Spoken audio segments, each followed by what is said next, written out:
Hello students, तो आज के वीडियो लेक्चर में हम उदाहरण 6 को हल करेंगे।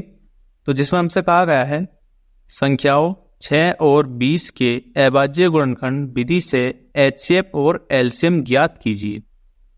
तो यहाँ पर हमें अभाज्य गुणनखंड विधि से एचसीएफ और एलसीएम ज्ञात करने हैं, ठीक है नहीं। तो सबसे पहले हम यहाँ लिख लेंगे हल लिखने के बाद आप इस 6 के अभाज्य गुणनखंड करेंगे। तो 6 को हम यहाँ लिख लेंगे। तो अब इसे हम 2 से काटेंगे, 2 3 6। अब इसे हम 3 से काटेंगे, 3 एकन 3। तो अब इस 6 को हम लिख सकते हैं, 6 बराबर होगा हमारा 2 गुणा 3, 2 गुणा 3। तो इसी प्रकार अब हम 20 के अभाज्य गुणनखंड करेंगे। तो 20 को हम यहाँ लिख लेंगे। तो अब इसे हम 2 से काटेंगे, 2 एकन 2 और 0 हमारा ऐसे आ जाएगा। इसे फिर 2 से काटेंगे, 2 पंजे 10। अब मैं इसे 5 से काटूंगा, 5 एकन 5। तो अब हम इस 20 को लिख सकते हैं, 20 बराबर होगा हमारा 2 गुणा 2 गुणा 5, 2 गुणा 2 गुणा 5, ठीक है नहीं। तो अब हमें यहाँ निकालना क्या है, एचसीएफ और एलसीएम। तो सबसे पहले हम एचसीएफ निकालते हैं। एचसीएफ किस किस का, 6 और 20 का, 6, 20। तो एचसीएफ कैसे निकालते हैं हम, यहां पर हमारे जो अभाज्य गुणनखंड हैं, इन अभाज्य गुणनखंडों में हमें देखना है कौन सा अभाज्य गुणनखंड कॉमन है। तो यहां पर भी 2 है और यहां पर भी 2 है, तो इसको हम लिख लेंगे। अब देखो यहां पर 3 है, यहां पर नहीं है, तो इसे हम छोड़ देंगे। यहां पर 5 है, यहां पर नहीं है, इसे भी छोड़ देंगे। तो यहां पर दूसरा 2 है, लेकिन यहां पर दूसरा 2 नहीं है, तो इसको भी छोड़ देंगे। तो हमारा एचसीएफ कितना हो गया, 2। तो यही हमारा क्या होगा, एचसीएफ, लिख देंगे आंसर। तो अब हमें एलसीएम निकालना है तथा एलसीएम किस किस का, 6 और 20 का। तो एलसीएम कैसे निकालते हैं हम, जो हमारे पहले अभाज्य गुणनखंड हैं उनको हम ऐसे लिख लेंगे, 2 गुणा 3। अब यहाँ आएंगे हम, यहाँ पर हम देखेंगे कि 2 हमारा आ चुका है, पहले ही आ चुका है, तो इसको हम छोड़ देंगे।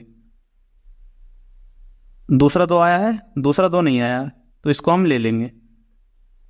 5 आया है, 5 भी नहीं आया, तो इसको भी हम ले लेंगे गुणा में।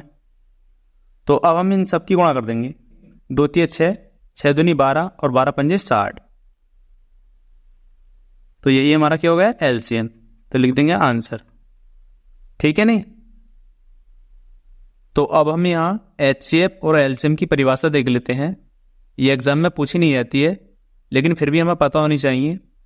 तो एचसीएफ, जिसको हम इंग्लिश में हाईएस्ट कॉमन फैक्टर बोलते हैं, हिंदी में इसे हम महत्तम समापवर्तक बोलते हैं, और महत्तम समापवर्तक को शॉर्ट में में से बोलते हैं। तो क्या होता है एचसीएफ, संख्याओं में प्रत्येक उभयनिष्ठ अभाज्य गुणनखंड की सबसे छोटी घात का गुणनफल होता है, ठीक है नहीं।